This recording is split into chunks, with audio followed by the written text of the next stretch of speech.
Masuk pada materi konsep dasar ekonomi makro Islam. Di sini saya akan menjelaskan apa itu ekonomi makro Islam. Ekonomi makro Islam adalah ilmu yang membahas tentang permasalahan kebijakan ekonomi secara makro atau secara besar atau secara garis umumnya saja. Beda dengan mikro.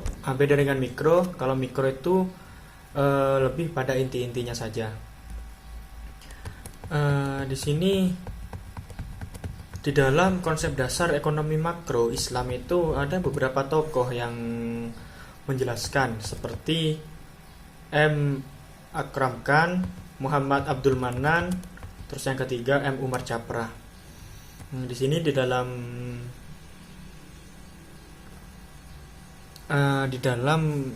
penjelasannya bahwasanya oleh M. Akram Khan, Islamic economics aims the study of the human well-being achieved by organizing the resource of the earth on the basis of cooperation and participation. Secara lepas dapat diartikan bahwa ilmu ekonomi makro yang berbasis Islam itu bertujuan untuk melakukan kajian tentang kebahagiaan hidup manusia yang dicapai untuk mengorganisasikan sumber daya alam atas kerjasama dan partisipasi. Itu menurut M. Akram Khan. Yang kedua, menurut Muhammad Abdul Manan. Di sini menjelaskan bahwa menurut Manan, ilmu ekonomi makro yang berbasis Islam itu adalah ilmu pengetahuan sosial yang mempelajari masalah-masalah ekonomi masyarakat yang diilhami oleh nilai-nilai Islam. Jadi di sini sudah jelas bahwasanya ilmu ekonomi yang didasari oleh hukum-hukum Islam atau berlandasan hukum Islam. Tapi menurut Umar Chaprah adalah sebuah pengetahuan yang membantu upaya realisasi kebahagiaan manusia melalui alokasi dan distribusi sumber daya yang terbatas yang berada dalam koridor yang mengacu pada pengajaran Islam. Itu adalah definisi-definisi yang dikemukakan oleh para ahli dalam ekonomi. Di sini makroekonomi Islam masih memiliki beberapa prinsip dasar, yang mana prinsip dasar tersebut dijadikan acuan. Yang pertama, prinsip ilahiyah atau tauhid, prinsip nabawi, prinsip adliyah, terus prinsip hurriyah, prinsip musawwah, terus prinsip ta'awun, prinsip an-narodin. Nah, dari beberapa prinsip tersebut saya akan jelaskan satu-satu.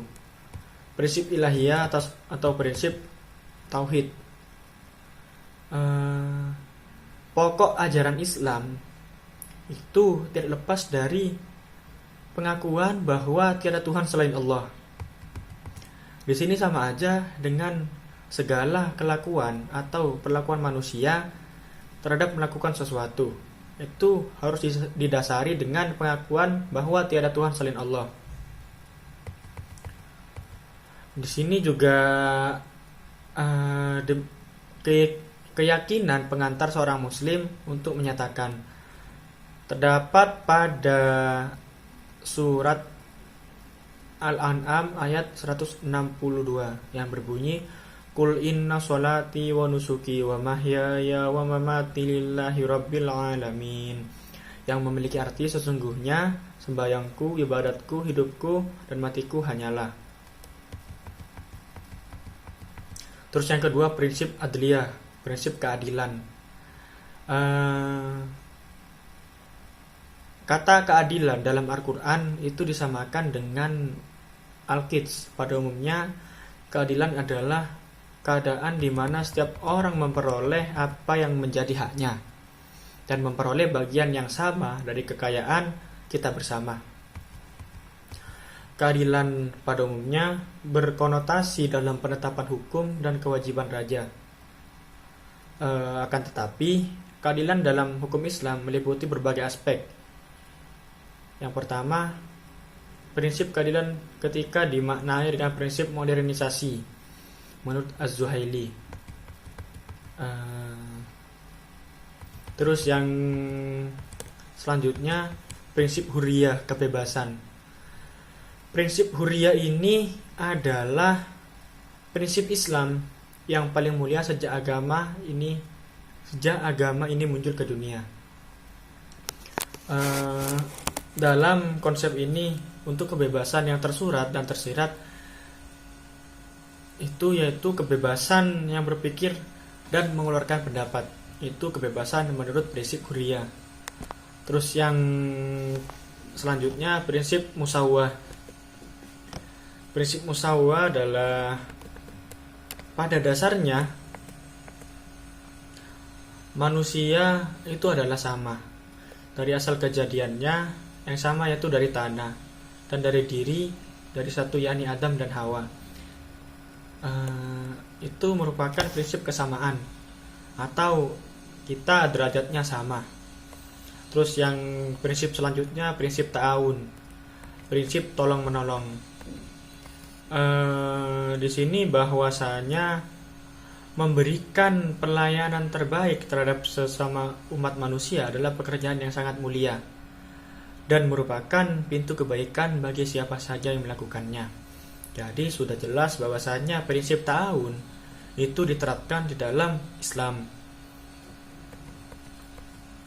Terus selanjutnya, prinsip antarodin atau suka sama suka, menyatakan bahwa setiap bentuk muamalat antar individu atau antar pihak harus berdasarkan kerelaan masing-masing.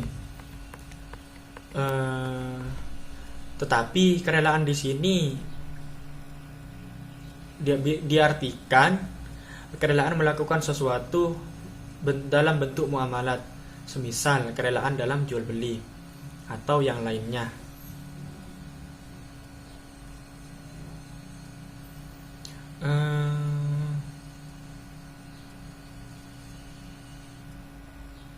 Itu saja yang dapat saya sampaikan.